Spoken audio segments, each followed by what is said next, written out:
Hey guys, what's up? In this tutorial, we're going to break down for you how you can add another user account to your already existing account on Figma. So let us get started right away. Head over to Figma, log into your account, and here in the top left corner, click into your current user account. And what you need to do, guys, is click into Add Account here. Here above, you will see all of your user profiles you have already or you're currently using.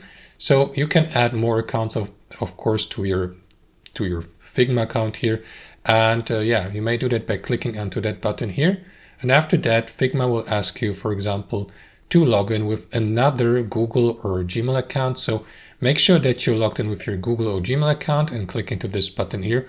Alternatively, guys, you may also log in with your second account using your email address and the password. So make sure that you type it in here and click into login there, and that's basically it.